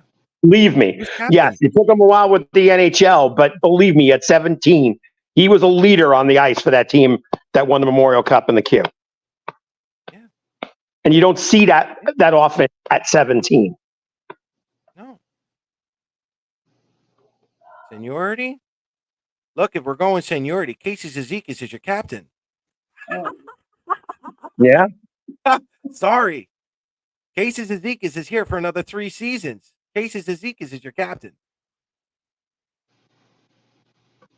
But again, the captain would be determined by the players. So that's that. If the team votes on Barzell being captain, then he's captain. That's fine. But for me, Noah. I would go Dobson. On the ice, I think they would follow. I think they would follow Dobson. I think they would. Again, They would follow Dobson. it's one of those things, like you said, with Horvat and that. You could be a leader without a letter. Yeah. Yeah. So, Yeah, he is now. I mean, he's been the cap. Yes, he had the C in Vancouver. He is a leader in that room. He talks, people listen. So, you don't necessarily have to have it. yeah. All great questions. All great questions. I love this is the part of water cooler talk that I love because these are really good open-ended hockey questions that honestly we could spend hours with. And I always love these questions. I appreciate all these questions.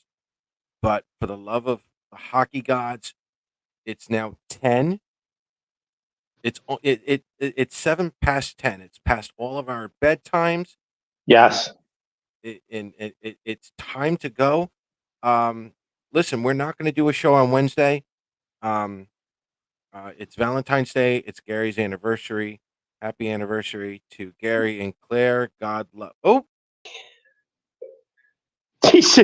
Claire goes, you're not saying her name. Well, you said I did. You just cut off. So I didn't cut off. yeah, you did. You just cut off. So yeah, happy anniversary to Gary and Claire. God love Claire for putting up with you for so long. And she's giggling. So no, there won't be a show this week on Wednesday. There will be one next Wednesday. We're going to try to get a guest on or two, and I think we're going to try to concentrate a little bit more on the trade deadline. We'll see what the Islanders actually do. We'll see how the Islanders are actually going to be playing. Gary, where can they find you on social media? Well, I'm not on often, but you can always reach out to me at IslesMet63. Again, let's just, again, a lot of the questions were great. Some of them are a little crazy, but you know what? It's okay to be crazy. And we're not, and let me just reiterate what I know Paul has said this over long, and I do too. Everybody's got their opinions and they're great. There's no, we will just respectfully disagree where we try to be as far as, a fan podcast. I think we act in a little bit of a different way where we try to be as respectful as possible and not be, degrading or negative or what have you. But, sometimes when we're making comments like this, we're not really badgering. We're just trying to correct something and just make you think about what you're saying. Some of these things, the moves and stuff, yes, they've got valid, they've got merit, but you have to remember, definitely have to remember that when you do something here, you got to look at, you're affecting A, but you're also going to affect B, C, D, and E down the road. So that's why you say when you talk about these things, you got to really put the wide glasses on. And we do that all the time. And what? Stro, have another drink. Yes. Oh yeah, Stro, you should Come on. talk. Fluke. Yeah, you should have a drink. Honestly, you're Islander fans. If you're over 21, you should be drinking. It's almost necessary. Come on. Anything. Yes. That's why we do this. Yeah, Uh, and we okay. love what we do. No, we love, and honestly, it's the fact that we can take this show for 2 hours, and we could probably go a little bit longer if we had this show a little earlier. But that's what we love. We love the hockey talk here. We love talking to you guys. We, if anything tonight, I hope you guys have a better understanding of why the Islanders have done what they've done the last few years, what they're currently doing, and again, 2.5 years, folks. You're probably getting an all-star game. Like we said last year, you're getting an all-star game. You're going to have a beautiful outdoor outlet, whatever, retail over there. Hopefully more playoff games. But in all honesty, it's another Stanley Cup. That's the biggest hope. I've said it before. No one's earned it more right now than Islander fans, and I say that over Toronto fans. Toronto fans have not had the experience of politics, real estate, and sports mixed in together in their lives for as long as you guys have. Arizona, you guys understand what Arizona's going through. You're the only ones who understand what Arizona's going through. No one should have to go through that, but you guys do. And the Islanders are now becoming financially stable, and that's going to open up the doors to more opportunities for you guys. I'm excited for you guys. Um,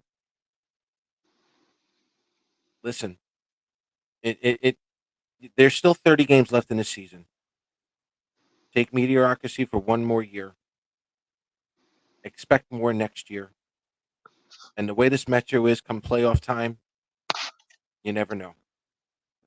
So, with that, ladies and gentlemen, thank you for coming on. Don't forget to follow us on Twitter at Isles Talk, Facebook, please that button and follow on Facebook, and please hit that like and subscribe button on YouTube. It's been helping us out tremendously. We have over 800 followers now on Facebook. We're trying to break over 100 followers on YouTube. It's been exceptional so far. Gary, thanks for coming on and joining in late. My pleasure. And again, I want to thank Joe for coming on. Maybe we'll see him in another week or two. We'll see, depending on his schedule. Hi, Claire. Hi. And yeah. And thank you guys once again for coming on.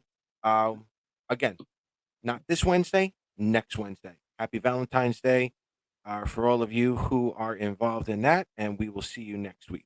Take care. Stay classy. Oh, that button.